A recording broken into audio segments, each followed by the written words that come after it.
Just getting some footage of a test we're running on one of John Gayuski's old planes. We want to see if we can spray lacquer on top of hobby epoxy.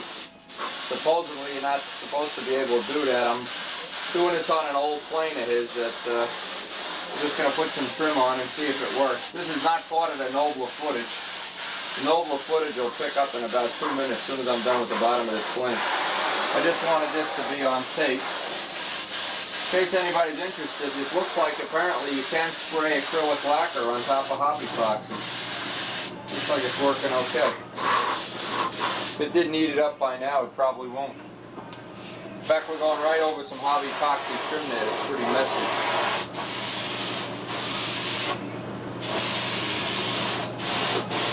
This is just a test. This is not going to be for a good contest sunset.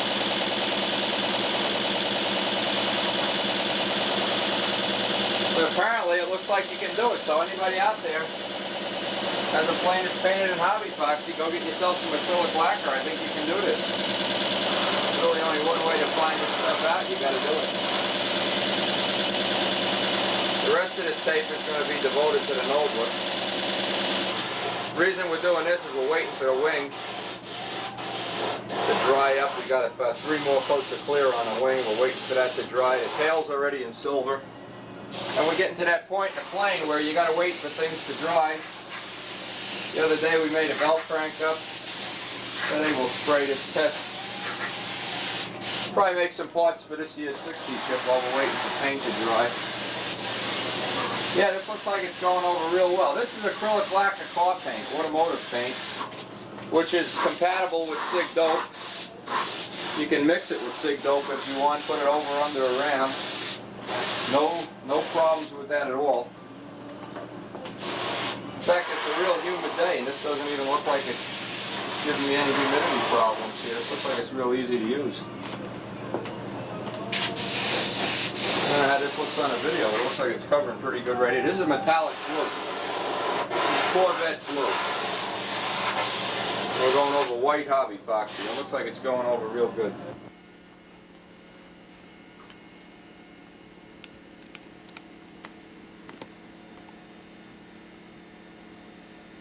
Now we're going to have to wait for some dope to dry. I just put the last of the dope on the Nobler wing, sprayed another coat of silver on a Nobler tail. While this is drying, I'll try to give you a couple of minutes of footage of just what goes into making one of these handles that I make. Now I've laid out the plywood already today. I've laid it out for about 30 handles. This is one big sheet of plywood. As you can see, I trace it all out onto plywood. Obviously it's all got to get jigsawed out. Okay, now I glue this together at some point in time. First it has to be fit and they have to be matched. These are 1/4 inch pieces of plywood and you have to match them out too. So obviously we'll try to go through one little step of making and mocking up a couple of these handles. Then we have the middle pieces that go on the handle. These are also 1/8 inch plywood. We also have some of the hardware that goes into these handles. These are little groups of keepers. They're aluminum, have a slot cut for the cable, then they're finished off on the top. They're polished off on a polishing wheel nice. These are the hardened aircraft quality crimps. These are hardened steel now. These are not pieces of tubing that just get pinched over with pliers. You really have to have a special crimping tool to get these to crimp up the right way. And the little pieces of tubing that make the handle adjustable. I'm kind of running out of these. I'm going to have to go make some more of these today. And of course boxes upon boxes of Allen bolts. And a wrench for putting the Allen bolts in. And maybe we'll follow through to mock it up. I've sold 60 of these up to the day I'm making this tape. And I'm almost out. I've got more sheets of plywood here. These are the heavier plywood. These are the centers. We're going to be cutting some of these out today. Inventory up some more handles. These handles are selling better than I thought they would, and it's really part of any project like the Nobler is finding things to do while dope and glue are drying. Now we're pretty much ready. We have the fuselage all ready to go, and we have to just basically kill a day here with a project that's not going to get in our way, and we don't want to start rushing the finish. Rushing the finish is a big no-no.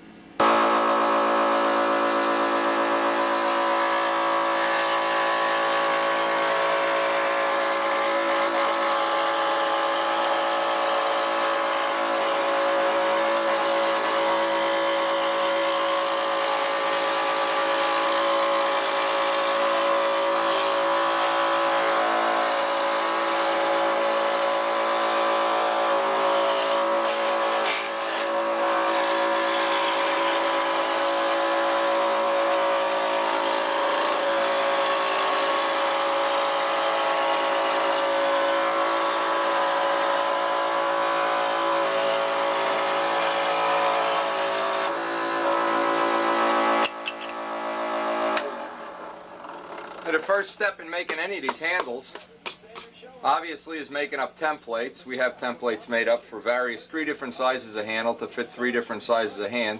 And we have to start jigsawing out the various pieces, which is a kind of a labor-intensive thing. In fact, this will probably take me 15 minutes just to get this sawed out. Then I have to sand each piece. If I don't sand these smooth and round all the edges, the glue oozes out and makes a big sloppy mess, and it's hard to sand. So maybe one of the side benefits of this tape here is somebody wants to actually go make your own handle. You can see how it's done. Obviously, we're not going to upset General Motors' stock review with this handles we're selling, but it is a nice service to the hobby to be able to buy a handle already made up that you know isn't going to fall apart.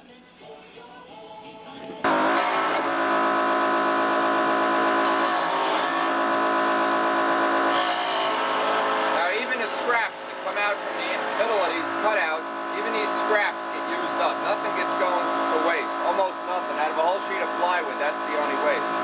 Okay, we've got a whole set. It looks like we'll be able to make 2, 4, 6, 8, about 12 handles out of this set of material.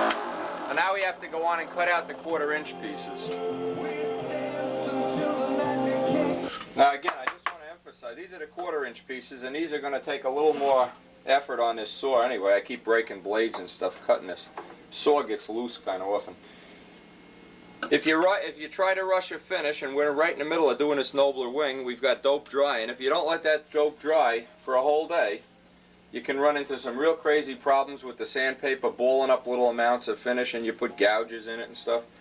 That's why I try to work on other projects. Try to do more than one project at once. If you just try to do one thing, and then you tend to rush it. So right now, we don't want to rush that nobler wing. That nobler wing is coming out real nice. I guess we'll spend probably the rest of the day making handles. Give that a whole day to dry. Try to put a little bit of this footage. Anybody wants to make a handle himself.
Alright, now obviously you have to make hundreds of these when you're going to make a supply of handles. The other thing that goes into a good handle is the cable. I've got 3 different kinds of cable, the most expensive of which is this cable that comes from Bergen Cable. I'll hold this reel up. This is aircraft quality cable. And this is 270-pound test. And when you use hardened steel eyelets, you should get a pull test of about 270 pounds before either the eyelets or this let go. I went out to a tree and I weigh almost 200 pounds and I hung on one of these handles for about 10 minutes trying to do push-ups. There's no way you're going to break this cable. You could tow your car with this. Unless somebody pinches one of them crimps the wrong way or squeezes it with a pair of pliers or something and doesn't get a good bite on it. So what's going into a good quality handle, and anybody that's making their own handle and they want a slice of this cable is $2 a foot, but I think it's worth it. You can get cheaper stuff, machinist cable. It's not aircraft quality. You can get it for about half of that price. But I'd suggest if you're going to make a handle on your own and you want to use this tape for some ideas on how to make it, don't skimp on cable.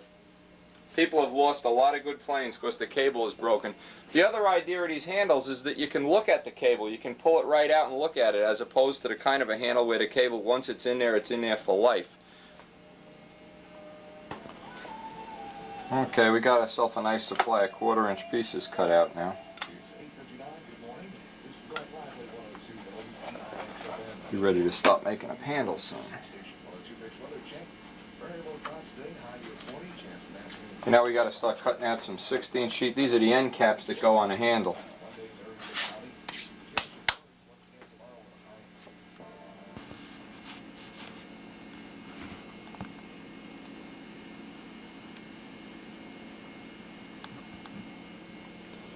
Now we got enough 16th pieces here probably to make 10-15 handles.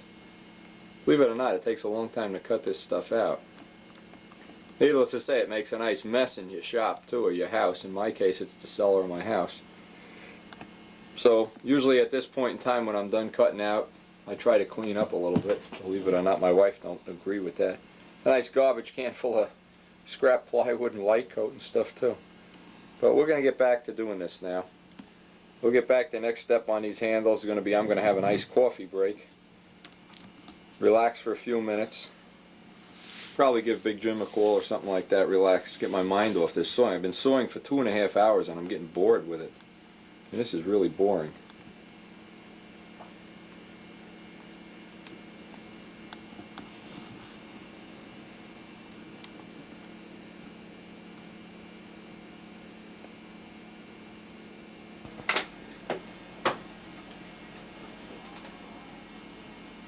Now the next step in mocking one of these handles up, see we've already got the core part that the cable will go around in. We use aliphatic resin on this. I tried several different kinds of glue and found this one definitely to be the best. When these handles come out, you cannot delaminate them. I tried taking a screwdriver and pliers and tried to pull one of these apart one time just to see if they would hold up. This is the only glue that really works well on this kind of plywood. Now, once I get to this point, I got the laminates, and I try to get it lined up real close. Obviously, it's got to be final sanded in. Press out the glue. Then I have to cut a... How's my pen? I've got to put a notch in there for the cable adjuster. Now, these are the small size handles. The big ones have a different size cutout. So what I have to do then is cut this out on a jigsaw before I put the caps on. And that's got to be done pretty accurately once the glue dries. The glue has to dry on that so you can get one step done at a time here.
Okay, now we have the core part cut out. This is ready to put end caps on. We'll lightly sand this down with 180 and put the end caps on this handle.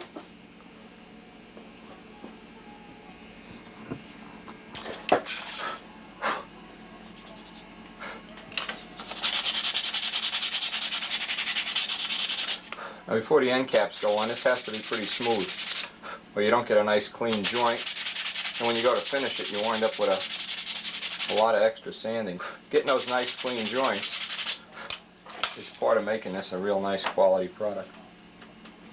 Now the end caps are the ones we made out of 16th. And capping this off, then we have to put it in a clamp. I started using a vise, but a vise used to put gouges in the wood, so now I've just come to putting weights on it. Various weights, gallon cans and things.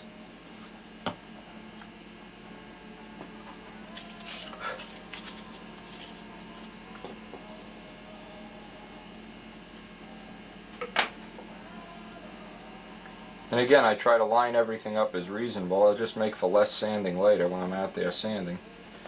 And the sanding part of this is really like another one of those typical labor-intensive, messy, disgusting jobs you don't look forward to. When I have a day of sanding out 10 or 15 of these handles, it can really be boring.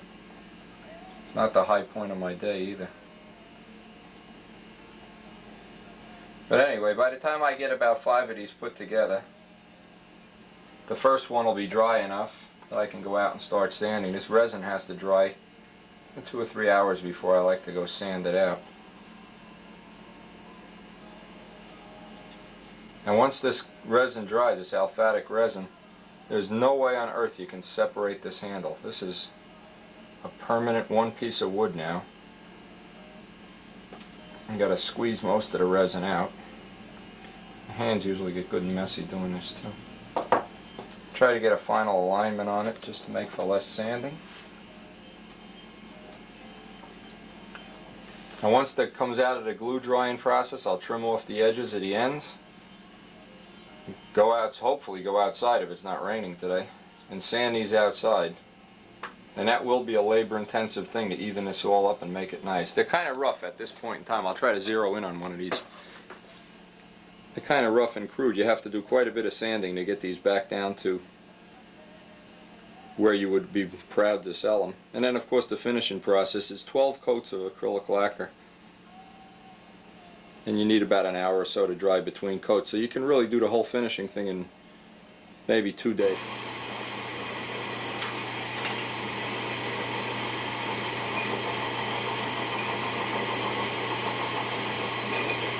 One of the next steps in making handles is you have to make up the little keepers that hold the cable in place.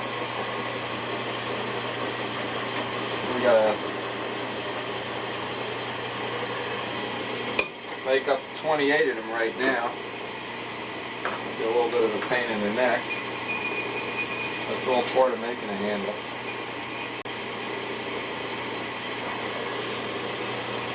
The drill press comes in handy for this, but if you were doing your own, you probably could do 1 or 2 just by making up a thing with a 1/4 inch drill would probably be okay.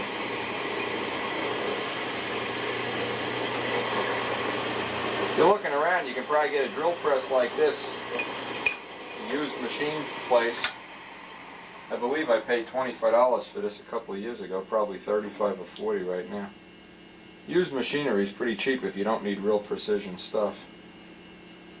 Looks like it's time to sharpen this drill too.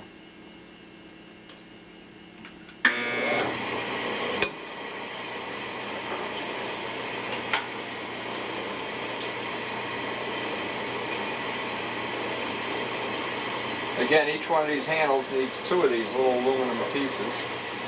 They have to be dremeled out with a slot. They have to be drilled.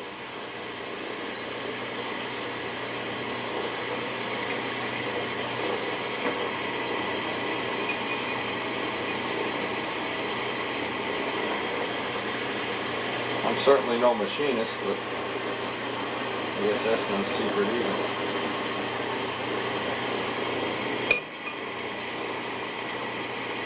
Okay, now what these pieces are, these are little pieces of aluminum. which we'll dress off. It's got a hole in it now. We'll dress off the corners and we'll pinch the cable between these. 3/16 aluminum.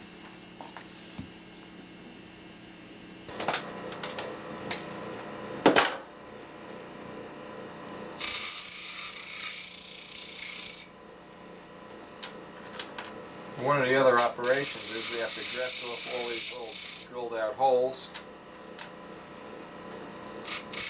and get a nice polished finish on the top piece. It's going to face out of the handle. So we have to grind away at rough holes. Try to get a nice finish on these handles, and of course a nice little polished clamp that crimps the cable is a nice little final touch. I don't want to put my name on anything that's got a rough finish on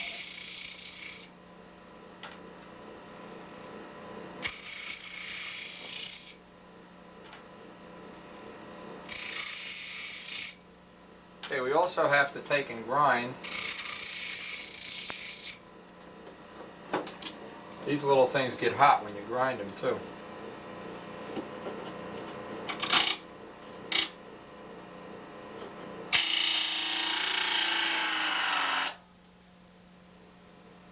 You don't think they get hot the first time you pick them.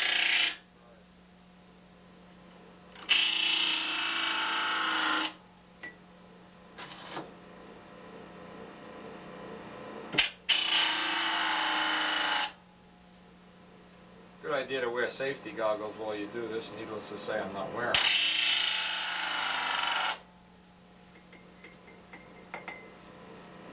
them. Now this little piece here has the angles ground on it. The other piece has a notch and it has to be finished off by hand. I haven't found any real quick way of doing this. Now what I do after I get all the corners, I run it on a polishing wheel, which again gets it red hot. Okay, and you can see the polish on that. It's got a relatively nice finish. I don't know if you can see the light reflecting off it or not.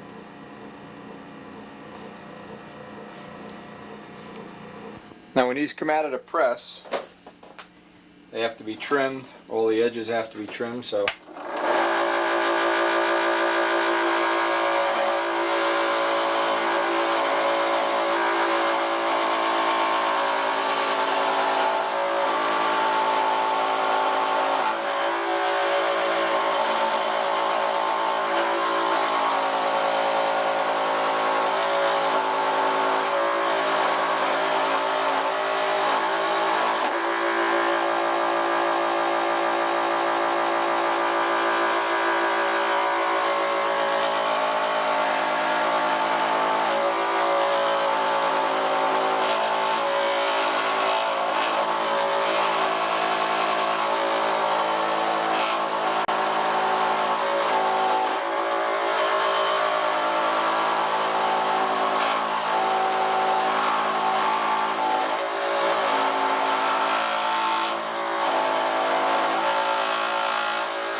at this point they're ready to be sanded to shape and have the cable installed.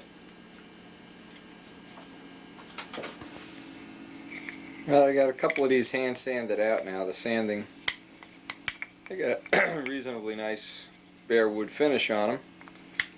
The next step is we're going to have to insert a brass bushing.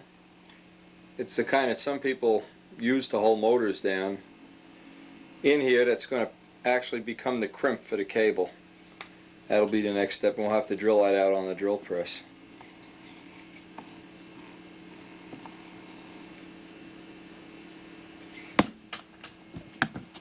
What we have is a drill that's got tape wound around exactly the distance we want to go down in with that brass blind nut. That's helpful. I know some people still use that to hold motors in. I don't really like to do it that way. Have found that they weaken the motor mounts too much. They make too big of a hole in the motor mounts. But anyway, that's what we're going to use to do our crimping with.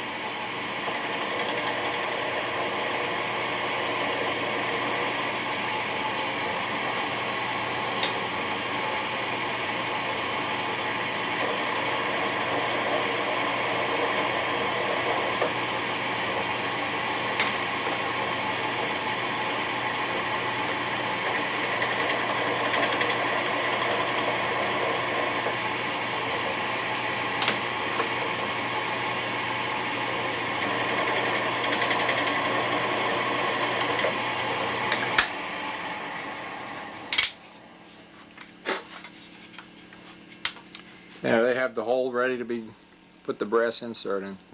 What makes putting these little brass inserts easier is I silver soldered on a real short Allen bolt. I guess this would work if you're going to use these for blind nuts too. Which again, I say I don't really like it. You got too big of a hole in the motor mounts. Okay, and what I do, get some hot stuff down in the plywood. That hot stuff also serves to beef up, make the wood a little stronger too. Making up some of these little special tools can really make your life a lot easier when you do this redundantly over and over. Okay, now that brass insert is in there, now what I do, I just give it a few drops more hot stuff around the edge. Try not to get any on the threads, which of course you always do. No point even thinking about that. Oh good, out of kicker, how nice. Anyway, if we had some kicker left, we'd put some on there.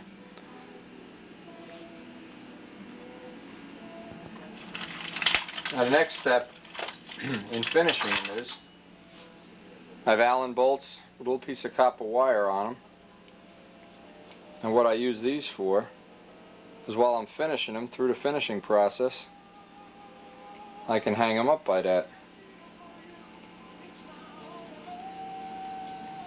Now today, because it's a nice day, I'm going to go outside and finish these, but I'll start putting on the first of about 12 coats of lacquer, and then we'll get into doing the cables.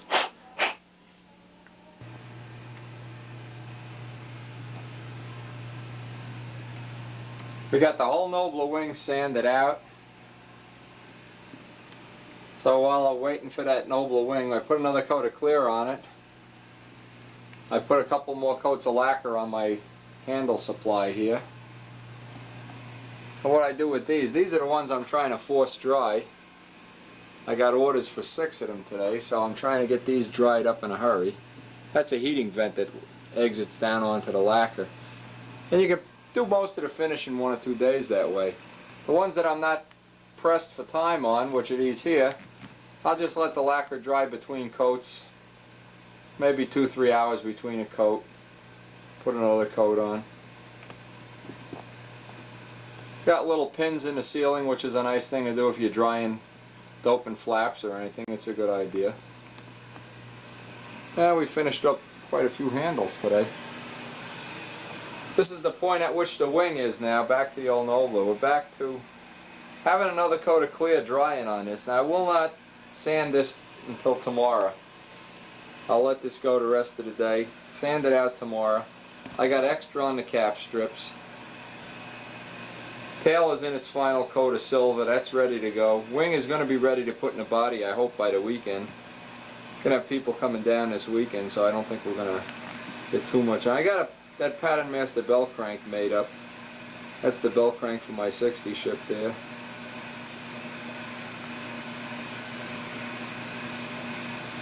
So I guess it's not going to be long now. We're going to be videoing putting this wing in the body. Probably tomorrow or the next day. I always like to check that silver out 1 or 2 times and block sand it out. We'll have everything in silver before we put the wing in the body. We got a nice big supply of wood from Sig today. We should have.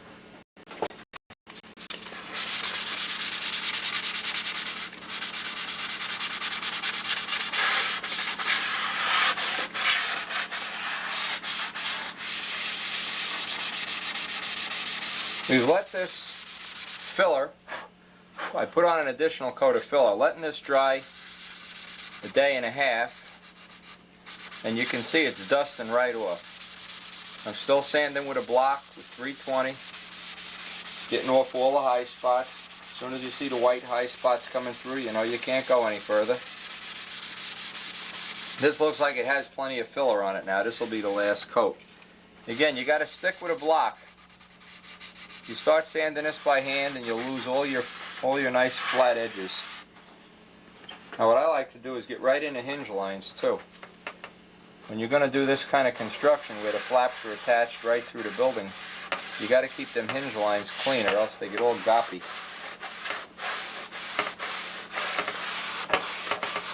The next step on this wing, after I sand this whole wing out, is going to be a nice coat of clear over the whole thing. I'll let that dry for a few hours. Take it out in the yard, let it harden up. And I'll be ready to shoot silver this afternoon if the weather stays good. I don't like to shoot. It looks like it's getting cloudy. I don't like to shoot dope when it's cloudy out there. But if you stick with the block, and you see your high spots coming up, the white high spots, as soon as you see them coming up, right now we can even candle this. We can look up into the light and see where the bad spots are. You constantly check the sandpaper. The thing I do is I check the sandpaper for little balls. If the dope is too wet, if you haven't let it dry, it'll make little spots on this and gouge into the wood. Now this has a real nice feel right now. This is really starting to come out nice. And like I said, I really want to have a nice finish on this Nobler. I really don't want to have just a mundane, ordinary finish. I'm willing to take the time and energy to do this. Now sanding out this wing, I'm allowing, it's 9 o'clock now, I'll allow till about noontime to do this. Give myself about 3 hours to detail sand out this wing with 320. So by this afternoon, when it's nice and warm out, I can go outside and shoot the dope outside. You can't rush this part of it. Now I have 3 coats of filler on here, sanded in between coats, and about 5 coats of clear on the tissue. You can see the tissue is just starting to have a little shine on it. Probably 1 more coat will do it. Then our first coat of silver we'll sand off anyway. That'll tell us just about how close we are. It's always better to be a little bit under the amount of finish than over. You can always make up with a little bit of clear on top. But once you put too much filler on, you ate it. Stick with the block for everything except the silk span. Even the cap strips, you can block out the caps this way. And you'll bring up all the high spots. This is the part of finishing that when you see a plane out in the front row or some really nicely finished plane, whoever has it took their time right now. Right now they didn't start rushing it. You can rush a lot of parts of construction, but you can't rush the finish. There's really no way you're going to get that real nice finish without paying a little bit of the price.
I'm putting extra coats on the cap strips, extra coats on the edges. What I want to get right now is a nice thick coat on all the tissue. This is going to be the last coat of clear before the silver. This should get rid of all the brush marks, being this has already been sanded out. Nice day out here, it ought to dry up pretty fast. This is Sig Light coat getting sprayed on. Relatively thick with about 50 pounds of pressure. It's about a 50-50 mix.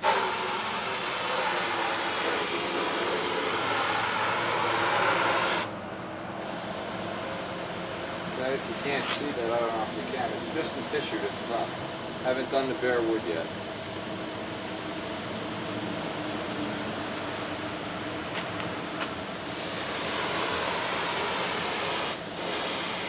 The reason I'm using this angle is I have to get the sun. I have to catch the sun when I do this.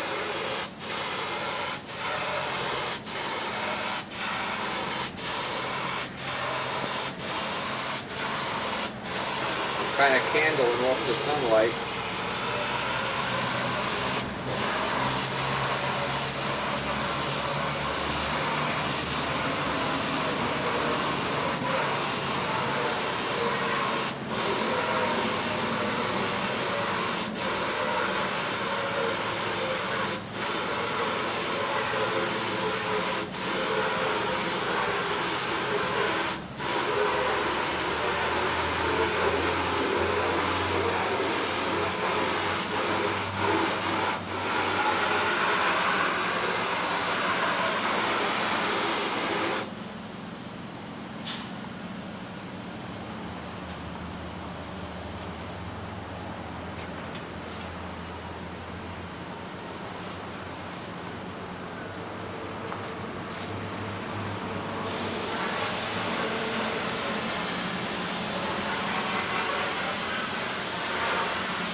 I don't know if you can see the candling on this. All I've done is give the tissue nice coat of clear. Now what I'm going to do is go downstairs, put a little bit of thinner in the paint, and shoot the rest of the wing. While this is still wet, I'm going to put the second coat on.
how I'm doing all the edges twice. And it's hard to keep the sun at the right angle here. Try to keep this on camera. I'm doing this alone. I don't have anybody to hold the camera, obviously, so.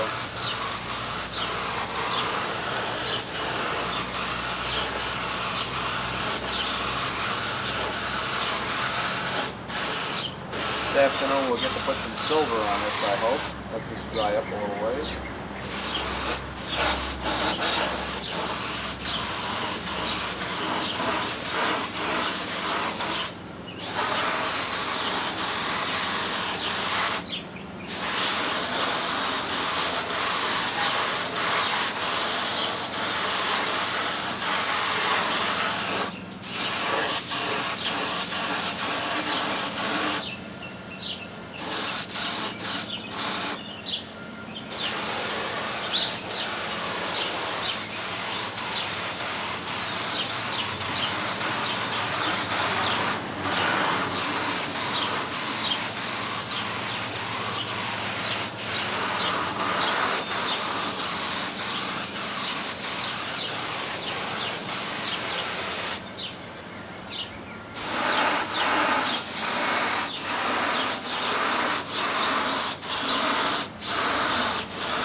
That should give you an idea. I'm going to let that dry up a little bit before I do the bottom, and I can handle it a little bit easier.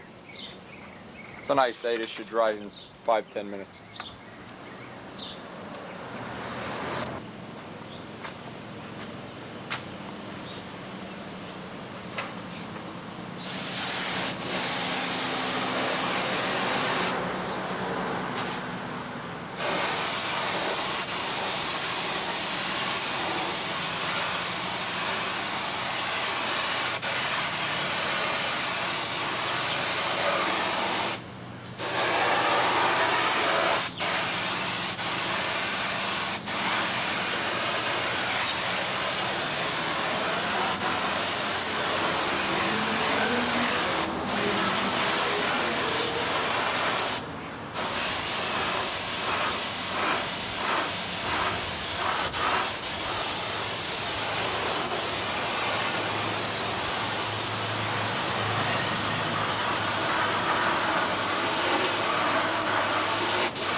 Okay, I guess we're going to put this aside to dry. The next thing will be the silver.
This first coat of silver I'm putting on kind of thick. It's going to get sanded off. The next coat I'll put twice as much thinner in and run it at about 20 pounds of air pressure and just dust on a coat. This coat is actually going to become a coat of filler. We're going to sand this down. Obviously got to let it dry for a couple of days. That will become a coat of filler.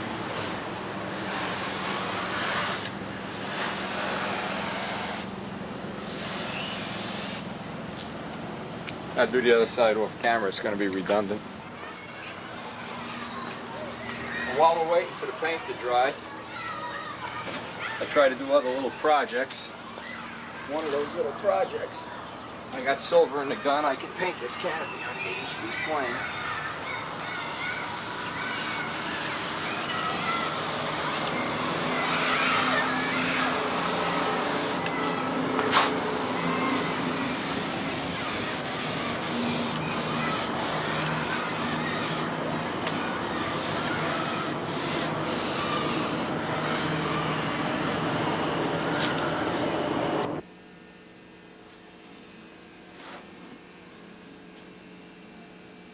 Now this is our first coat of silver that we sprayed outside. I let this dry because I had other work to do around the house. This has been drying about 3 days, so this sort of sand off real nice and easy with 320 or 400. When putting the silver on, I can see there's several little spots that need some attention, especially on the upper wing surfaces. You want to get the upper part really perfect. The bottom, if you have a few little gings, well, it ain't the end of the world. I like to take the first coat of silver as a let's just put it this way, it lets you know how far from reality you are when you have this finished. Now if you were to paint this wing white right now, it probably wouldn't look too bad, but if you painted candy apple red, believe me, you're going to see every little mistake in it. Candy apple red is really like black, like any dark color, it shows mistakes. So the woodwork has to be perfect. So the first thing I'm going to do probably is sand out one flap or one wing panel and just get a feel for just how bad it is. Although 99% of this looks real good, I'm not going to let it go. There's a few little wrinkles in the flap, a few little wrinkles out here at the tip. And I like to get over the silk span bays real good. You can pick out all the brush marks on a silk span with the silver. It takes a little time to do this. Obviously we're going to spend 3-4 hours sanding this wing out, but in the final aeroplane, the final result is when I spray it clear, I'll only need 1 or 2 coats of clear to really put a gloss finish on this. When you're trying to fill hills and valleys with clear and then sand down through into the paint, you're in big trouble, there's no doubt about it. So I'll start sanding this out, maybe get a couple of feet of what it looks like before and after. This is the before picture, and maybe I'll even do the whole bottom of it too.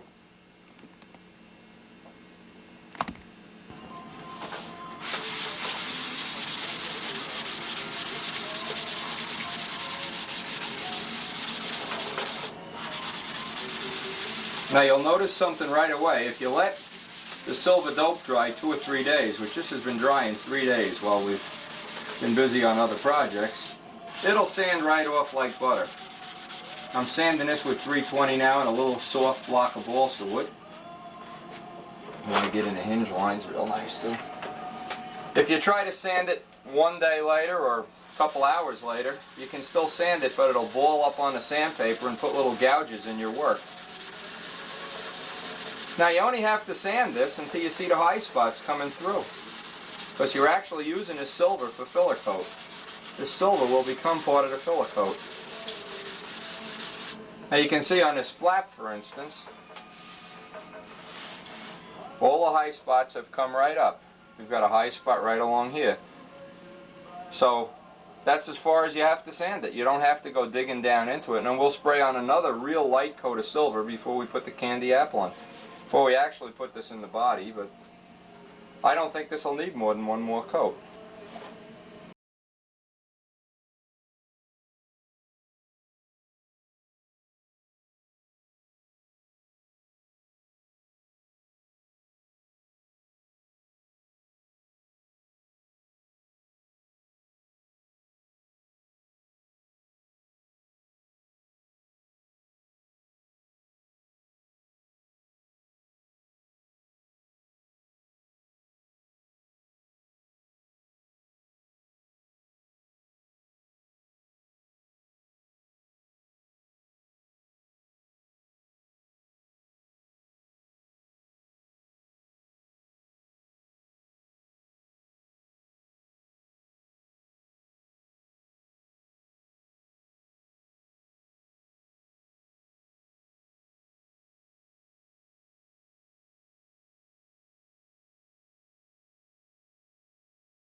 Now notice when I'm doing the paper, I'm obviously doing it by hand. You can't block sand paper with a block. I've tried doing it with foam in the past. Little blocks of foam seem to be helpful if your hand gets tired. My hand gets tired and I just live with the pain. That's all there is to it. But you want to get it. The idea is to get all the silver off except the little silver that sits down in the valleys, the little bad spots. And you put your second coat of silver on, which you probably won't be able to do today because of the rain outside. You should have yourself one really nicely base coated, ready to put in the body wing. And boy, this is a lot easier to do when you don't have a whole airplane. I've tried doing this when it's in a whole airplane. There's a body in the way and you can't get into certain spots. Everything is in the wrong place. Of course, you'll look like the aluminum man from The Wizard of Oz when you're done with this. You probably breathe in a pound of this too. It's a good idea to do this outside if you can. Obviously we can't today. But I'll finish this off now and then we'll get on with this.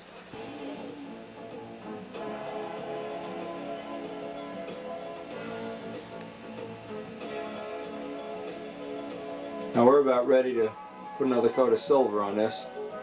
I'll have to go set up the spray equipment.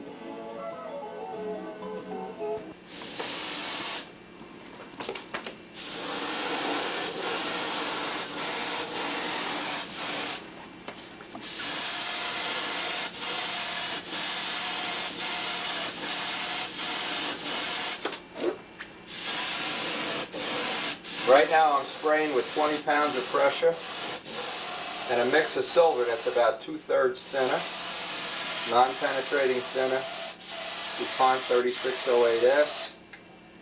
Looks like if anything it's a little bit too thin here. Just cut back on this.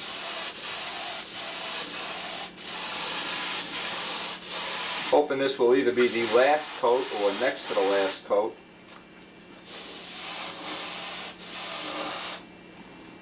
I'm trying to get it on real nice and smooth. Might not have to sand this off depending on how much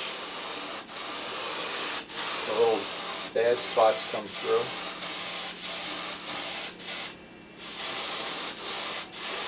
Pouring rain outside, so I'm not going to be able to spray outside today. I'm more or less committed to having to do this inside. I got a couple fans going in the background, but it doesn't help too much. It's always best if you can to spray outside, no doubt about that.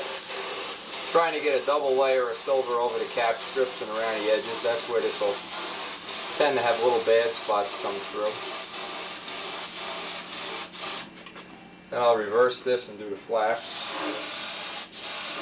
I don't have to get too much in by the root of the wing where the body is.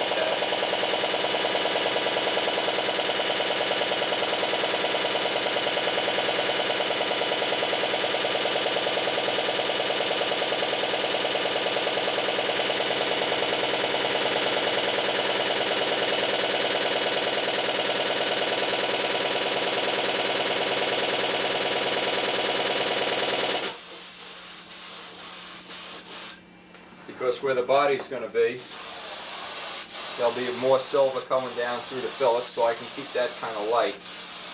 But I want to get the cap strips and the silk span really nice. Especially if this plane, which I intend to make it candy apple red, you will see every little mistake.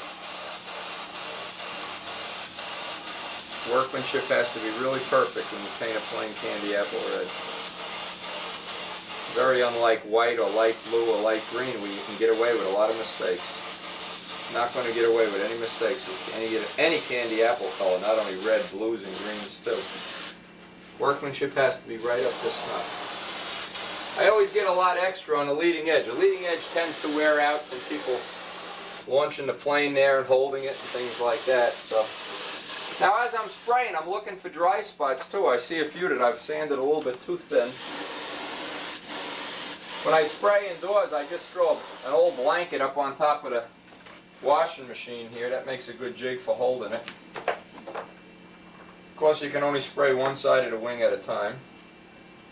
I want to get down into the hinge line real good.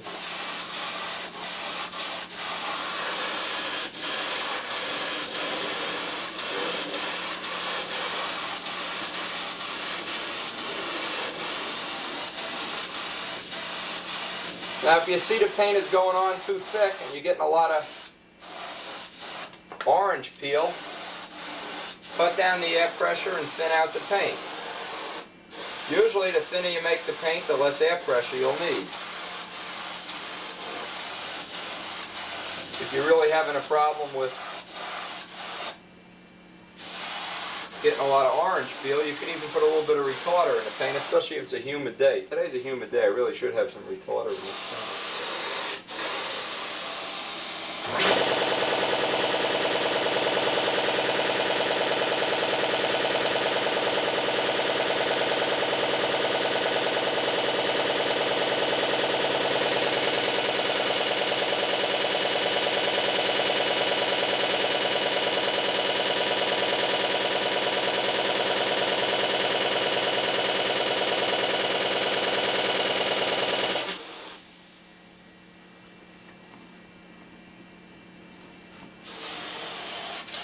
You kind of have to keep going back over it a few times because you're going to see spots where it's a little dry coming through. Always good to put a little bit of fisheye killer in a paint. That'll take your fingerprints. Everybody has grease on their fingers when they're spraying. It'll kill off some of the little fish eyes. Just make sanding it out a little easier.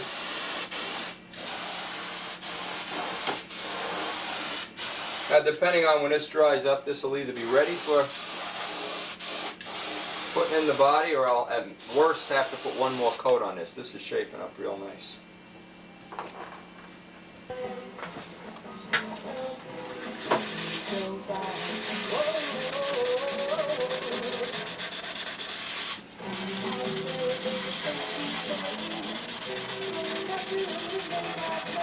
I'm sanding out this last coat of silver we just put on here. I'm not satisfied with the final smoothness of the finish. I think it's going to need one more coat of silver, which is okay. As long as you keep sanding off the old coats, you won't build up any weight. You're just leaving the silver down in the little valleys, and you'll wind up with a super finish if you do this 2 or 3 times. Needless to say, it's real good exercise. You'll look like Arnold Schwarzenegger when you get done with this.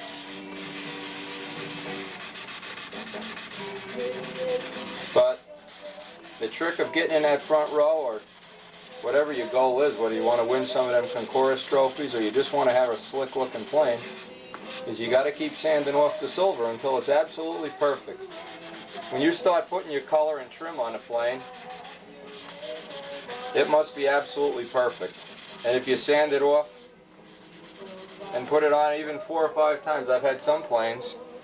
Last year's plane I put about 5 coats of silver on and sanded it all off, and apparently it paid. It had a real nice finish on it. Won the Concourse trophy. Just takes a lot of patience. This is a real time-consuming thing. I've been on this already over an hour and a half, just to do the leading edge of the wing. But we'll pick this up at the point where we're going to...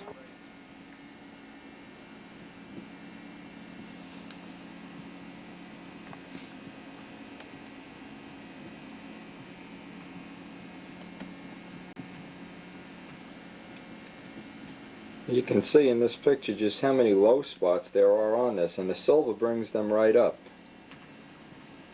You would not be able to see these bad spots where if you were painting the airplane white. This would not be a problem. You could just go right ahead and paint it. When you're painting a black, brown, red, you're going to see all these mistakes. So it's real important to get them all taken care of right now. Now I've got everything sanded out on this wing except the silk span. I'm going to do the silk span before I put this next coat of silver on, and hope that this is going to be the last coat I have to do. Without these constant sandings and picking up these high and low spots, you're never going to know, and you'll get into the white paint or the red or the black or whatever color you're going to paint the plane. You get to that point and all these little spots just jump out at you. Now if they jump out now, it's easy to fix them. Once you've painted the trim on a plane and painted the airplane, you kind of got to eat them. There's no way you can get rid of them. So real important to do it right now. I'm really getting bored doing this right now. I've spent about 3 days sanding this wing out. But I'm sure in the final result, this is going to be a real nice looking wing, and it'll pay. And once the plane is finished, a lot of times you wish you could go back and spend that extra day, but once it's done, it's done. You got to be patient at this point in time.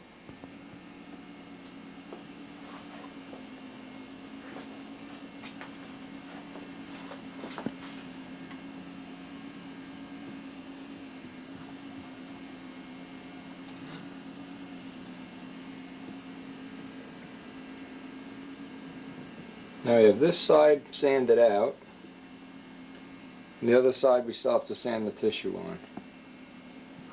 This is what it should look like when you're about finished. The silver will stay in all the ridges and corners, all the edges, and you know you've taken off enough. That's about what it should look like, right about there. And this side still has to be sanded out.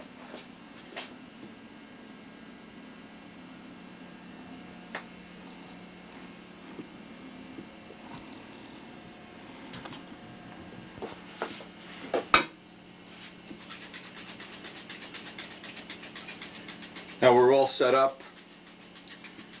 I got my washing machine covered with the old sheet, the old blanket, which is a good idea, keep the wife happy. I never used to put a sheet on there. We used to have a nice multicolored washing machine, it'd never rust. But a sheet will keep them happy, it's a good idea. Keeps the spray dust down too. Another thing that's important when you're shooting silver is really you got to be super careful to keep the thing well shaken up. You can't just sit. Now I'm shaking the paint up right now. I've got this mixed up the same as the last coat. Put a little extra fisheye killer in it.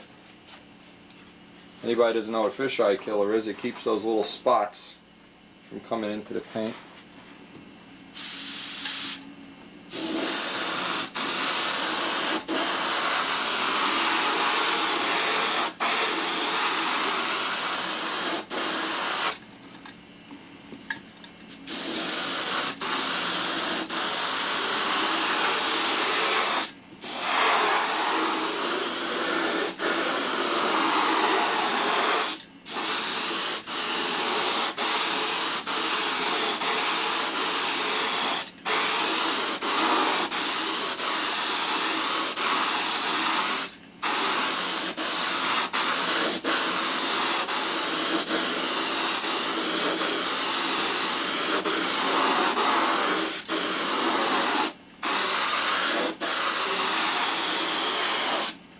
Again, I see a lot of the little mistakes that showed up in the first coat aren't in this coat. So this is working well.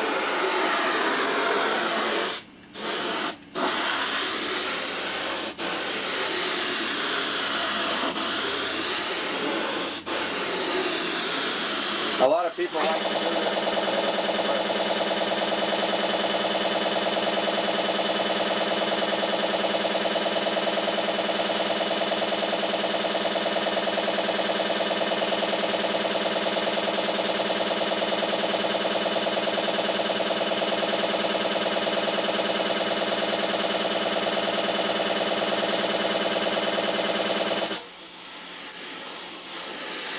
A lot of people would rather use regular old filler coat instead of silver, but it doesn't pick up the little mistakes and you tend to put more on than you need. When you're doing silver filler, you'll probably never put on 1/10 of an ounce more than you need. There'll be a lot more work involved, but you won't wind up with a lot of filler that you didn't really need on the airplane. You'll just have enough. No point in doing the middle of the wing. We can back down. Save a little bit of weight. Remember, the middle of this wing is double silk spanned already, so there's no point filling it up with silver and filler and everything. This coat's going on real nice. Trying to hold this up so you can kind of see it. When you're spraying with low air pressure like this, you tend to have to go back over it a few times. Now you could jack the air pressure up to 40 or 50 pounds and thicken up the paint, but remember, on the last coat of silver, you just want the minimum amount of paint. You just want to make this silver. The first couple coats you spray on thick with a lot of air pressure, or more air pressure I should say, because you're going to sand it off and you want to fill in those valleys. Now once all the valleys are filled in, you just want the absolute minimum amount of silver on here. In fact, on planes that I had in the past where I really was conscious of the weight, I'd airbrush this on with a little airbrush. And it'd take maybe 2 or 3 hours to spray the plane or spray a wing, any big area. But I'd put on that elusive minimum amount of paint.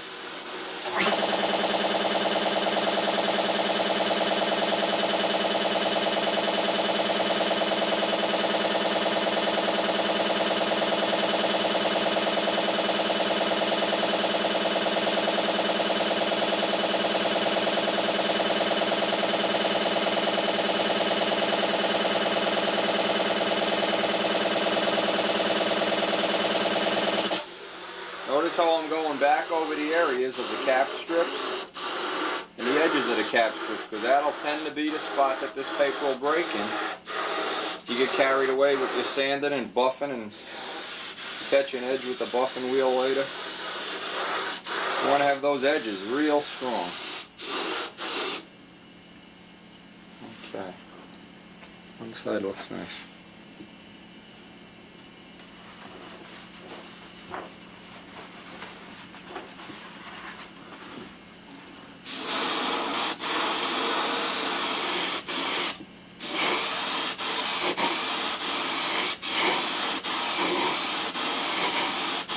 Again, because this paint is so thin, and we're trying for the minimum amount here, you'll tend to see little dry spots. What we'll do is let this dry an hour or so and go back and hit the dry spots. But we don't want to we don't want to blow on 6 ounces of paint doing this. We want to just put the thinnest coat of paint on as possible. Cover up all the color in the filler. Get a little bit extra around the edges of the silk span. Obviously, if you're doing a foam wing, this becomes real easy because you don't have to worry about any edges. You can chop out a lot of the labor when you do a foam wing. But you never do have the real look of an aeroplane with a foam wing. It always looks like an ironing board, which I guess some people don't mind.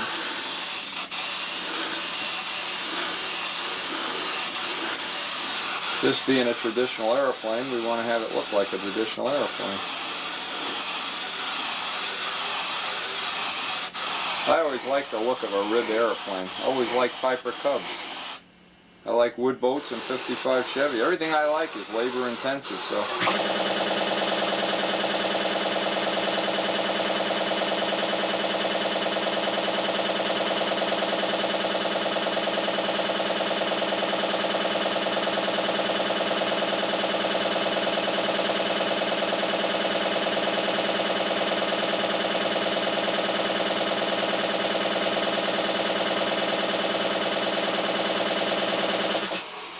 Of course, right now the cat's probably up there going on a drug trip from the smell.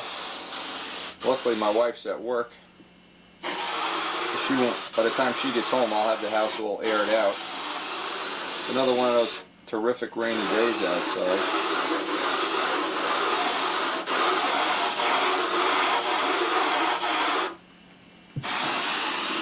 Because of the humidity in the air, it's drying up a little bit on the cloudy side. Nothing we can't live with, but we do have a little cloudiness. Now, I noticed the leading edge is a little dry on this because I've sanded it. So I'll open up the nozzle on the gun a little bit. Try to dust on a coat on the leading edge.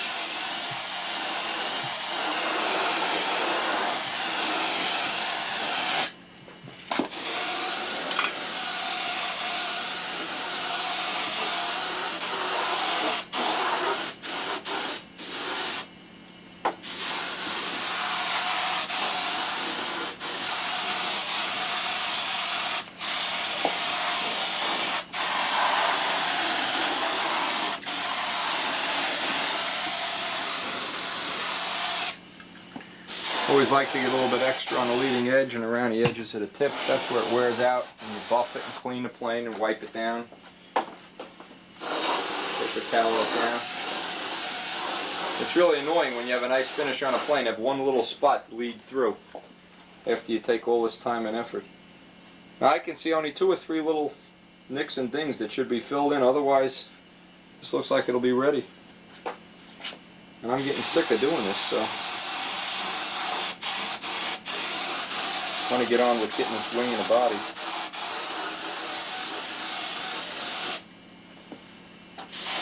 But it's coming out nice so far. Anybody that knows quality work would really appreciate this.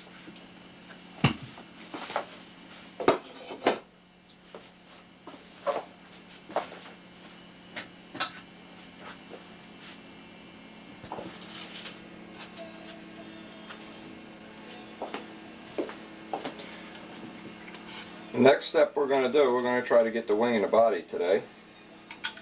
Go on and take the motor out now.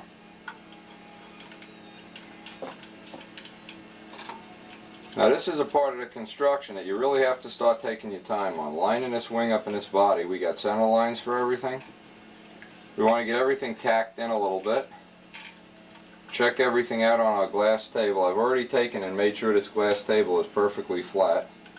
I got it shimmed up with some IBM cards in spots. We have to get the center line. The first step of this is going to be to get the wing into the body with the center lines in the back and the front of the wing lined up dead straight.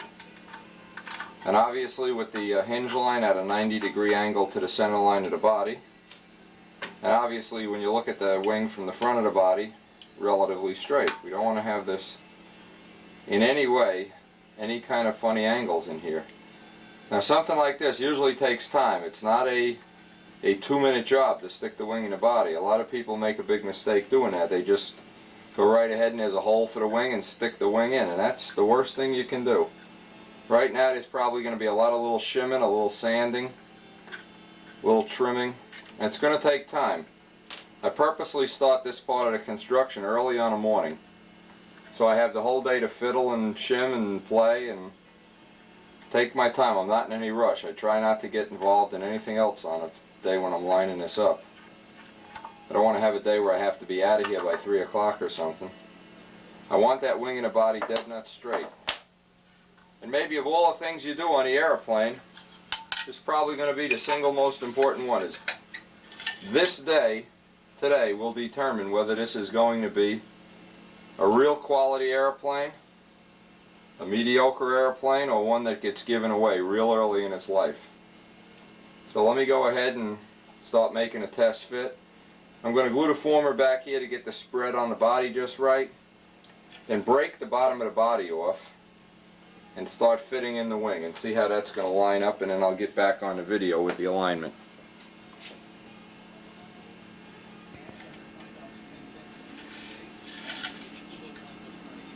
What we did, because we want to keep this surface totally flat while we're doing our alignment, I made a little cross piece that's going to exactly give me the fuselage width of the first former of the turtle deck.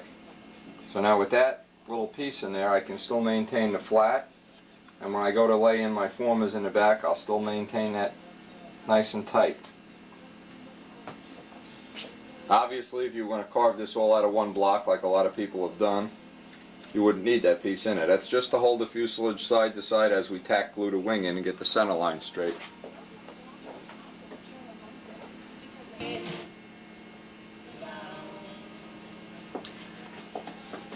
Now a good trick is, when you cut out the back of the wing, rather than cutting it with a razor blade, if you break it relatively neatly, when you go to glue this back together, you can pinch this back in there, run some hot stuff in there, put the brace in the back, and there's a lot less chance you'll see that line coming through the paint than if you have a razor cut. Now this is a trick, certainly not my idea, one of the oldest tricks in the book, is when you're going to make a joint that you don't want to see, break it. Just snap it right off with your finger, which I've just done. Don't cut it with a razor blade. That razor blade leaves a stress point, and more than likely, eventually somewhere down the road, 2-3 years from now, it's going to crack. This is a real good system. Just use a brake, save these pieces, and we're going to eventually trim the wing in once we get the wing shimmed in. And that'll save you one extra paint crack somewhere down the road.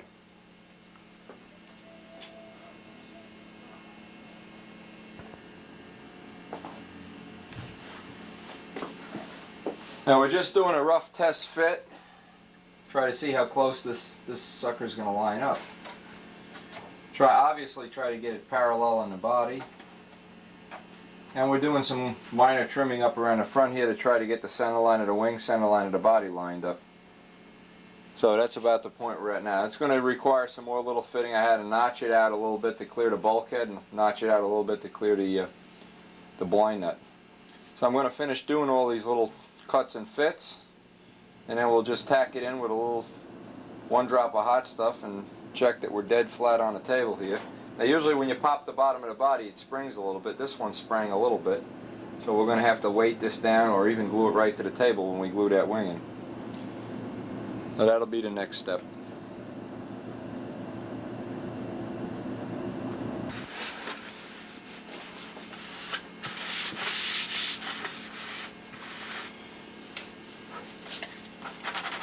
Now one of the things we have to do, remember those center lines we put on the wing? Now obviously they're all painted silver and filled in. You have to take off a little bit of the silver paint on the leading edge, and you'll see those center lines come right back where they used to be. Here's our center lines right there for this wing. I had to notch this out to clear the bulkhead. I have that bulkhead beefed up quite a bit with a landing gear go on. We fly over grass all the time here, and I didn't want that to come out. That's beefed up maybe a little more even than it should be. But anyway, I've found my center line again. I'm going to go over this again with a red pen just so I can see it. Let's remember where that center line is. This is something you have to do relatively accurately. Now this is the point at which a lot of times when you're building your first stunt ship or somewhere in the thing, you get all panicky that the wing doesn't fit in the hole in the body just right. Well, that don't mean a damn thing. On this wing probably won't fit in any better than any of them do. But as long as you get that center line and the center line on the back with the center lines on the body, the hole does not have to line up. We'll fill in the hole. We'll gouge out the hole. In fact, you almost on purpose want to have the hole a little bit sloppy, and you'll fill in. You'll see how we're going to do this with little pieces of wood. You don't want a tight fit and the wing is crooked. You want a little bit of a sloppy fit, and so you can adjust it up and down, back and forth, and get it right on the money. This is one area. We're going to fillet this all in and hot stuff it in and whatnot. There's no reason to have a super ultra tight fit here. We're all going to get covered up and filled in anyway. But I do want to make sure that that red center line and that center line on the body, no matter how sloppy that hole looks, I want them center lines lined up perfect at any price, no matter how much gouging and sanding I have to do. Now I'm going to do the final fit on this before I tack it in. Obviously in the back, we won't have room for a center line, but we can see right where the middle of the horn goes. So what I'm going to do is take the back of an X-Acto knife and scrape some of this garbage off and put a red line right on the back. Now that's why it's important to have those center lines on. Right now it'd be almost impossible to put a center line on this wing, but we just sand off enough of the silver paint we can uncover it. And we've at least got a fighting chance of getting this wing in dead center. Now I just came back yesterday from Craig Gunder's shop. I made a videotape out of his shop of several of the little innovative things that he uses to build with. And one of them he has is, I'm going to try to get it on video, is a little jig fixture that bolts onto the motor that'll help you line up the wing and tail. I don't have access to that right now, so I'm going to do this with the old method, but we're going to try to get that on a video too. And boy, would that be nice to have. I'd be the first one to want to have that. I'm going to put a little center line right in the middle of the horn here to try to help us line this up. I'm doing these center lines in red too, by the way. So now I'll line up the red line with the blue line and hope that I've got it pretty well dead center.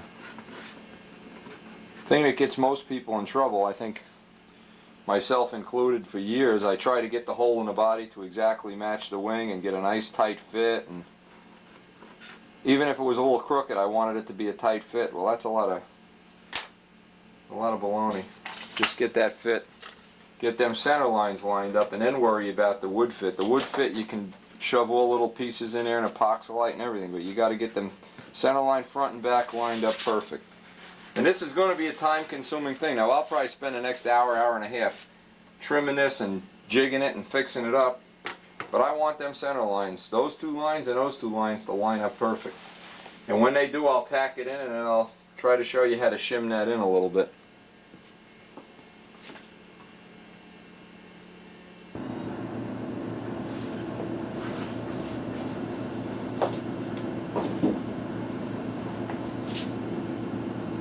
Now I've got the fuse shimmed and I've got two little dots of hot stuff holding the wing on, and exactly the part that the center line lines up on. Now this is going to be a great example to show people of lining center lines up, because the wing top does not line up real well, but the center lines line up well. So this will give you a good view of. Now when you're doing this, the most important thing is not to turn the body into a banana this way. You got to hold the body down. This is a full quart can of acetone and about a half a quart of. Hold that body down. Now we're going to stick these pieces in. Just tack glue everything in, and then I want to check the alignment at the top of that body. If it's not right, I'm going to have to get a big sanding block and true it all up. But I'm hoping I can get this without springing too bad. With the lighter wood you use, the harder it is to keep it from springing. This looks like, once I get these two little pieces in, I don't know how good these are going to line up. That's the next step in this whole program, is try to get these lined up. Now because these are broken and not cut, these should be a real super tight fit. It should fit real nice.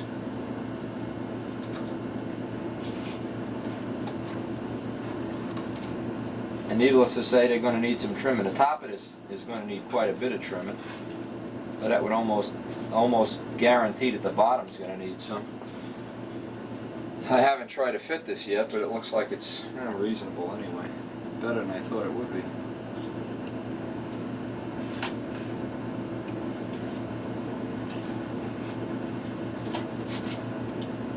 Sure as heck want to get this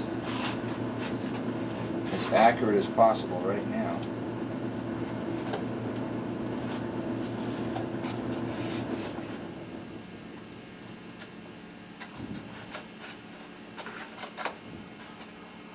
Again, we want to try to keep that top of the fuse from springing. This is the only way I know of to keep it even halfway from really springing up on you. This is wanting a spring, which is telling me that this is probably a little cocked right now. I've got a little center line down the middle of the wing so I can get an idea of how close that is. And of course they always go on the floor. That's real nice.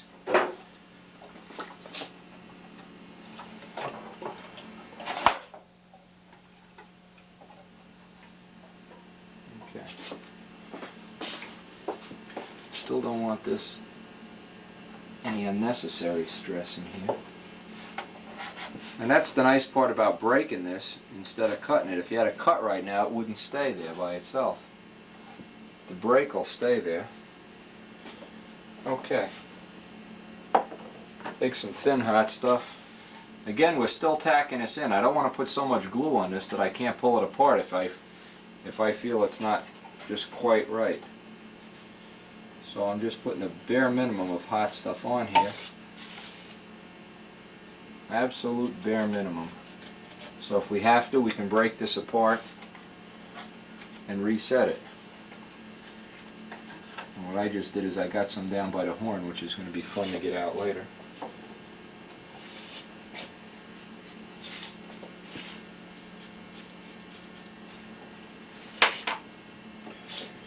Now if we just get down in there will be enough.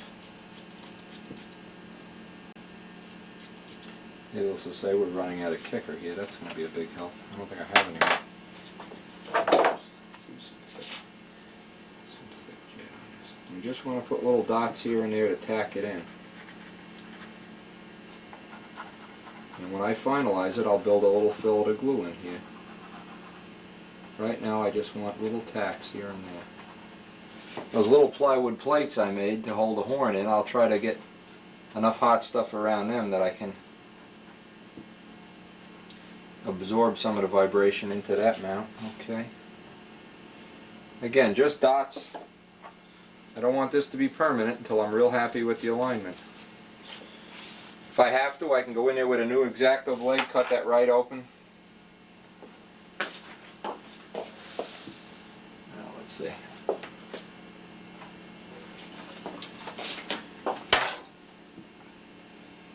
Now the test is, okay, that looks good.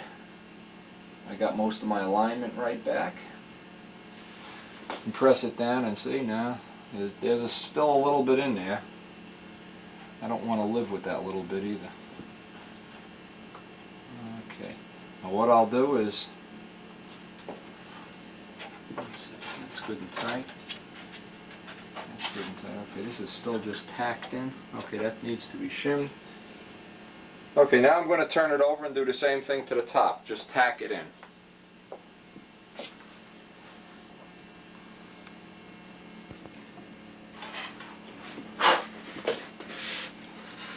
Now you can see I've got center line of the wing, center line of the fuse.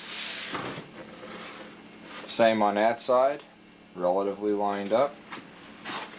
Same on this side, relatively lined up. This will also help me line up my flaps in neutral when I set the tail in place. I'll just run them flaps right in the middle of that center line.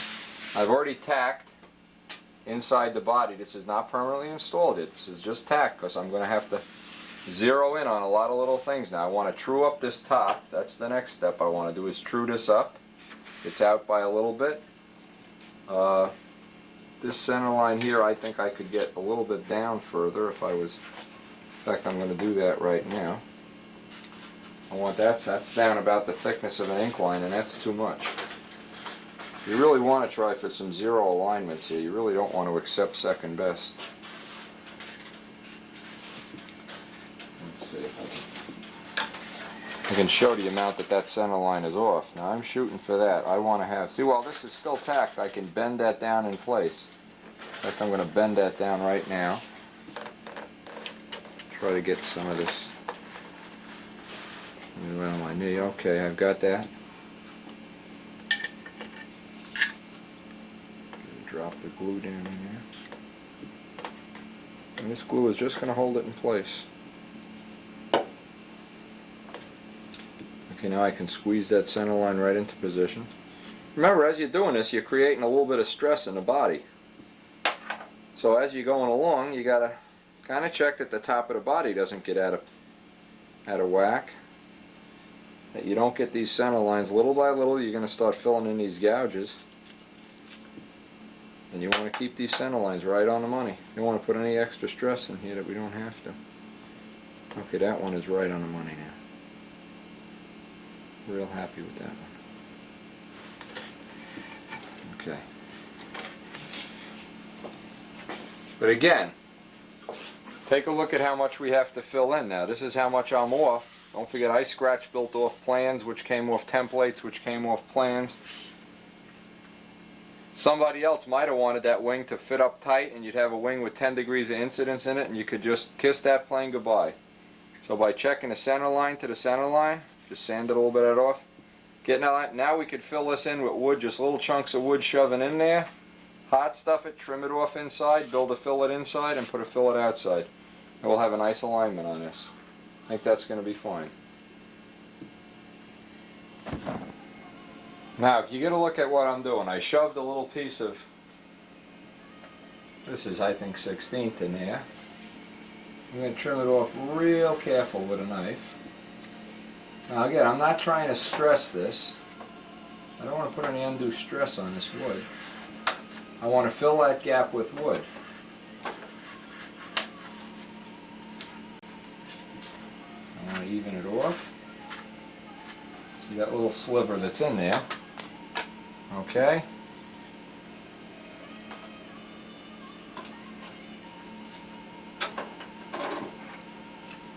A little drop of thin hot stuff will hold that.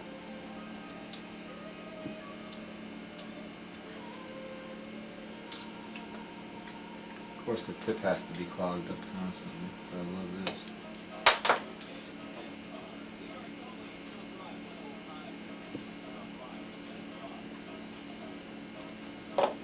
I just use the other tube. In fact, I'll get this from the inside now. Leave me there.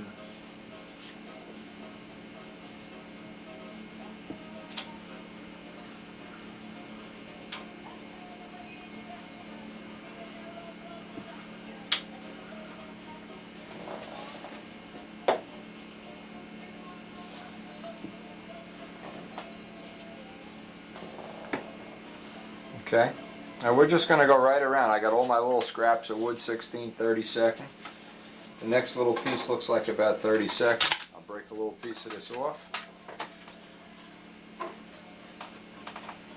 If you want to get a nice little taper fit in there, you can use a little sandpaper.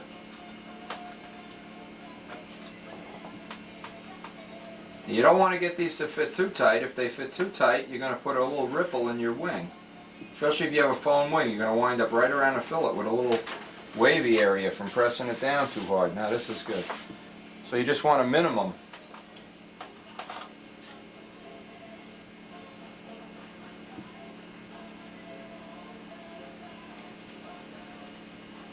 Okay, got a minimum of that in there.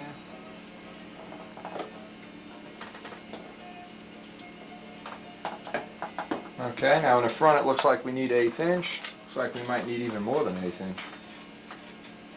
Again, it's still no problem. You can really fool yourself trying to get a wing fit. Having a wing fit that looks real nice and the center lines aren't lined up is really useless. You're really being for a big disappointment on that first flight. Center lines are all important. The wing fit you can make up with little chunks of wood like this and epoxylite and whatever. But boy, you sure don't want a lousy center line to center line relationship. You get nothing else out of this tape other than these center line relationships. Well worth your effort. This one will be okay.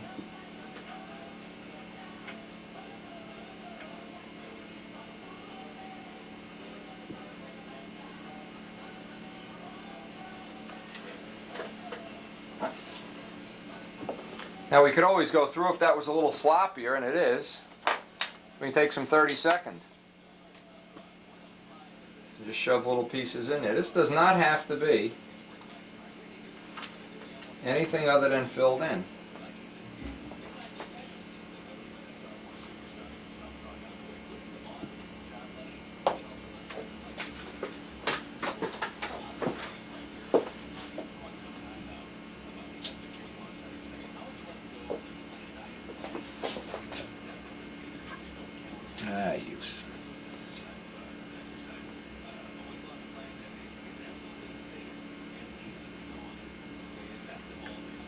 Now the thin hot stuff thickens up the wood, swells it up a little bit, makes it even a tighter fit, hardens the wood.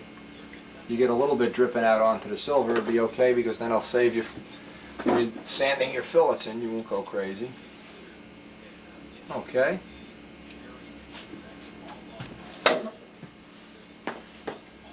And that's one side. Now I'm going to do the other side and then we're going to recheck the alignment. That's the next step.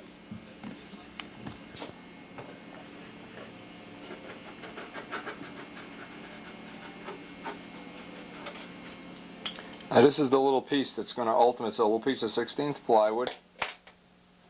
I'm pressing it up against that rod. It's going to pull on the outside fuse former, push on the inside one. I got to put a little bit of a radius in here, I see.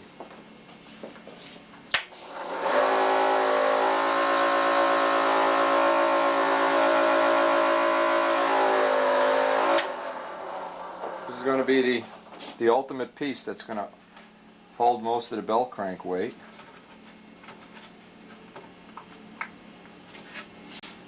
Okay.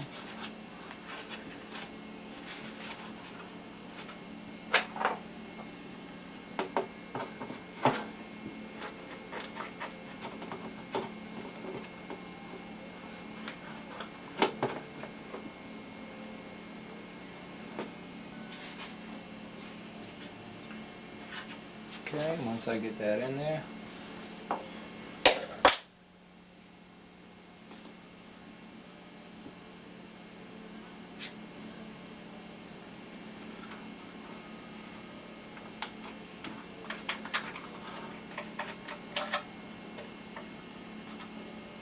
needless to say, one of the functions it serves is keep the bolt from riding up and down.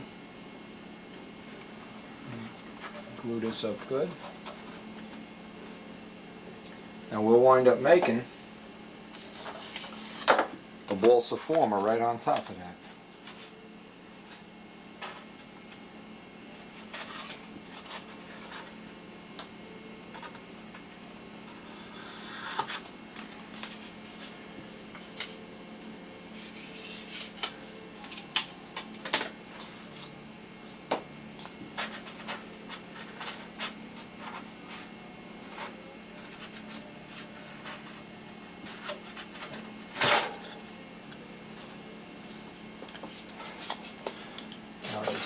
notch out where that is.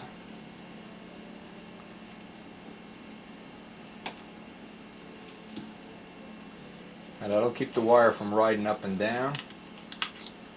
Give some integrity to this assembly.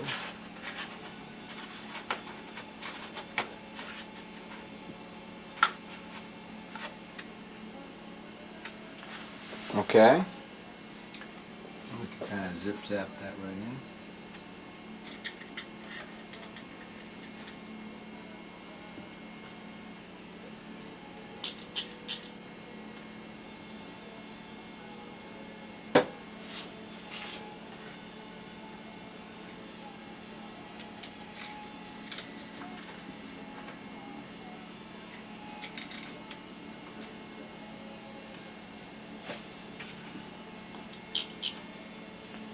That'll be good and solid. Now I can take the old, you make formers that way and you want to get a nice neat trim off, lay a machinist ruler and just trim them right down.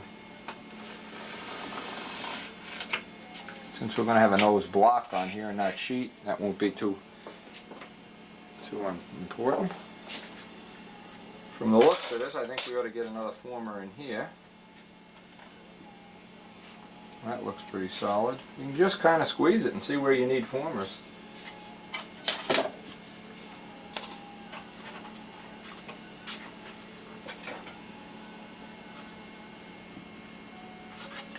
What I did while we were off cameras, I built up a little fillet of thick hot stuff inside the wing joint. Kind of strengthen it up, seal it up a little bit. That worked out well. We want to fill this top with as many formers as we really need.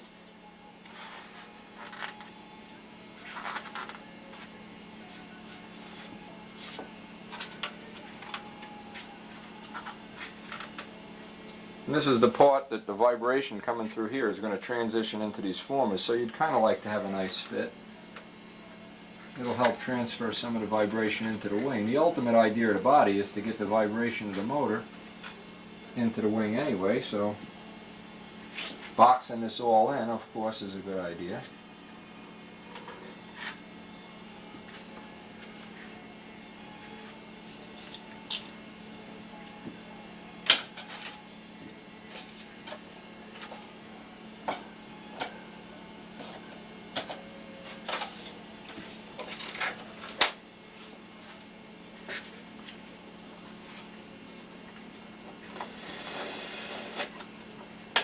And again, when you're putting your formers in, you can just do this, is just squeeze it and see where it's weak.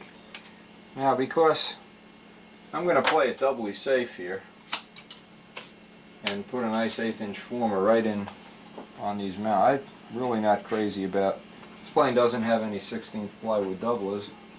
I'd like to strengthen this nose up a little bit if I could. I think one of these will do it. One of these will do good. Then I want to pack that area up in the front with a piece of wood also.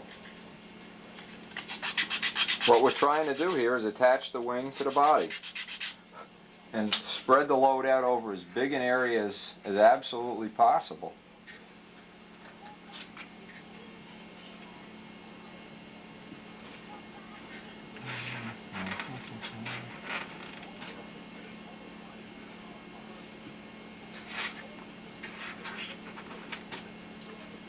It's nice if you can get a nice tight fit on these, of course. Okay, I guess that'll hold that in real nice.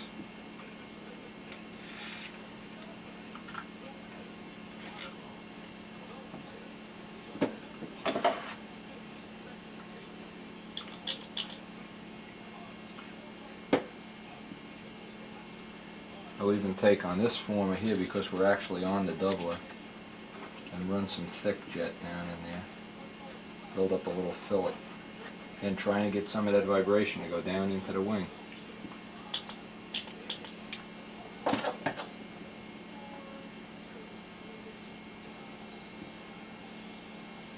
Okay. Okay. So if now we want to make a little piece, this will just about complete the top of the body here. Again, I feel this is the most important part of building a whole plane. This is the most important part, so you really don't want to too skimpy on this. I'm just going to pack this wood in there so it's a really nice tight fit. It triangulates the leading edge in there.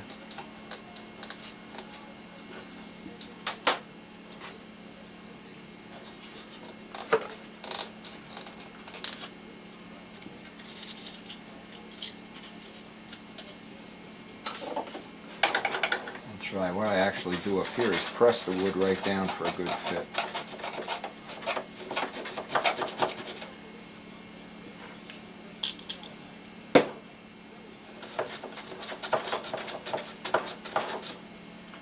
Once it's sealed up, we can put a little fillet of hot stuff of this in here. That should help eat up some of the vibration coming off the nose. Doing a good job eating up my exact line.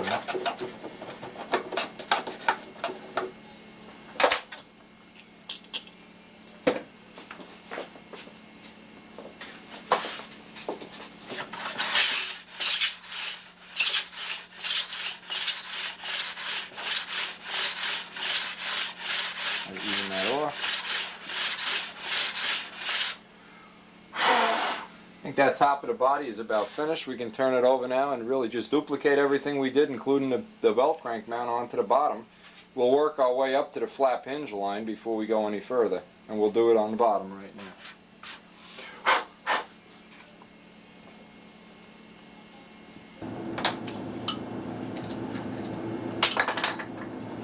Now at this point in the construction, what I like to do is grab the wing real tight and grab the nose where the motor is. The motor is going to twist, and just twist away and see where it starts to give.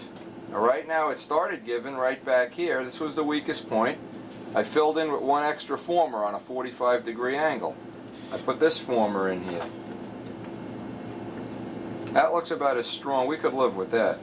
But if you see any spot where it's not strong enough, put another former in, do some triangulation.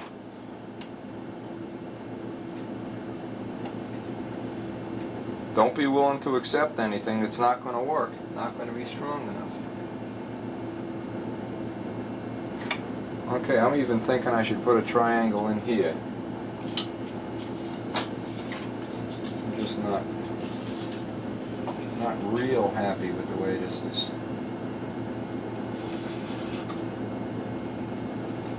Notice how I have the grain on these triangles. Grain has to go from stress point to stress point, or it's not going to be as effective as it should be. That'll probably go a long way towards it. What you really don't want is a point called a stress point, where all the stress goes up to a point and then there's a weakness. Just like in a chain, you don't want a weak link.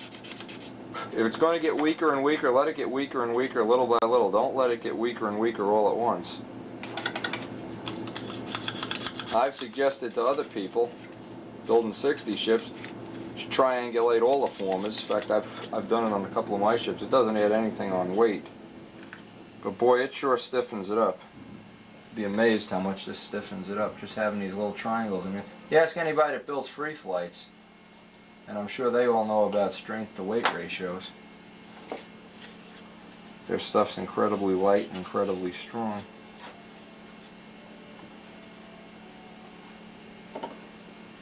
Yeah, I'll sleep better knowing these little triangles are in here.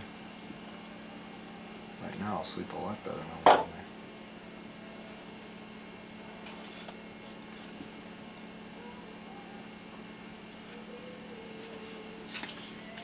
But again, the grain has to go this way. If the grain went this way or this way, less effective.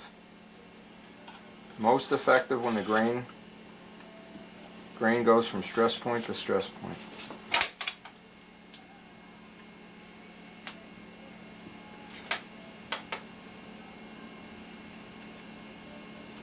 Remember the laws of engineering, a triangle is one of the strongest shapes you can have. So obviously the more triangles you have in a structure, the better it'll be. And I can see that this is a spot at which a lot of vibration is going to get transmitted, because that's the spot at which the motor mounts actually end. And these motor mounts aren't tapered. Tapered motor mounts would dissipate some of the vibration, I think, a little better than this, but that's certainly a point of conjecture.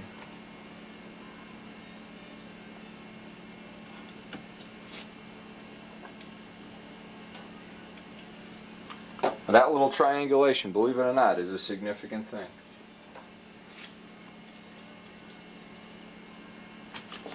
Let's just see where that wants to bend now. Oh, that's a lot rigid. That's a lot more rigid than it was, that's for sure. In fact, I can't even see a spot where it's bending right now. If it is bending, it's doing a good job of dissipating the bend. Okay, I'm going to turn this over and do the bottom now. And that'll probably be it for a while. But we've made a lot of progress today, and that wing looks like it's in there relatively straight. All I want to do is double check the top of the body, and I'll do it by measuring with a machinist ruler later before I go on to the next step. I want to do the bottom next. Now where we join the fuse brake, obviously we want to put little doublers. In this case we're using really rock hard 1/8 inch balsa. This is really super rock hard balsa, and that'll hopefully help to control a crack there. I want to fit these in real nice. I want to radius the inside edges just a little bit when you do your doublers. This way that little bead of hot stuff that's there, you won't make them crooked. You'll get a real nice straight tight fit. Okay, that's super.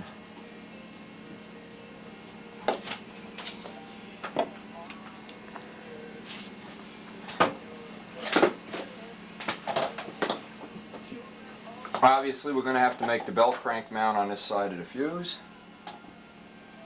That's going to be the next step after the fillets. Of course the hot stuff has to get clogged up until it's a professional operation. I wonder if this happens to other modelers. Nah. Okay, but we definitely want, again, with the idea here is we don't want that little piece where we broke it away to put the wing in. We don't want that to have a stress concentration. We want to have it spread out, spread the load out as long and far as possible.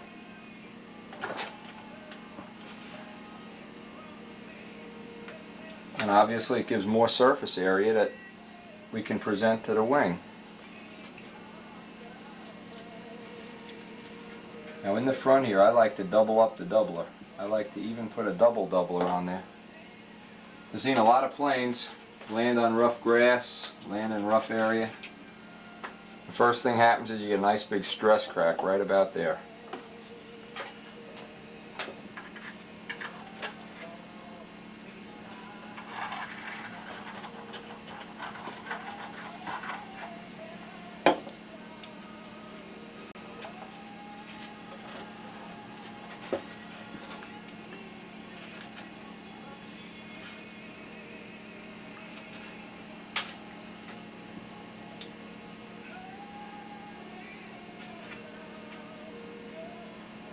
These kind of things really help too if you ever nick a prop on takeoff, ever have an out of balance prop, nick one in flight, any of the things that'll give you a bad run, have a lot of vibration, you won't wind up with a bunch of stress cracks in a plane. And the way I like to tell if I'm doing good or not doing good is look at the planes 3 or 4 years old and see if they're full of stress cracks. Kind of a tip-off. Gives you an idea of how good or bad your building's coming along. And if you have a 3-year-old plane that doesn't have any stress cracks in it, you're probably building it pretty near right. And then in that case, maybe it's your turn to get on the video. Share some of that stuff with the other people that are still having trouble.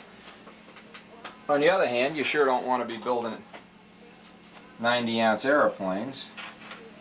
So you got to walk that fine line. And let's hope this video will help you get near that line and not off to one side or the other. And like I said, I'm doubling this piece right here. Simple reason is where we fly, it can be nasty. It can catch you. You land in the grass at the circle burner field, you never know what you're going to run into. A groundhog, a turtle, skunk cabbage. Kind of crazy things. And the weight that you're adding here is really in front of the CG. It's not really going to kill the airplane if you add an ounce here.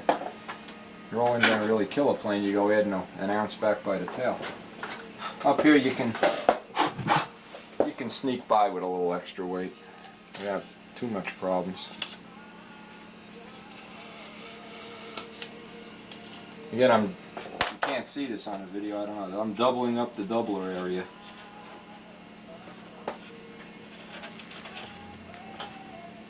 Because the gear here and a lot of other stress from the vibration, the motor, the cowl is going to end here. A lot of reasons to kind of make this the way it is.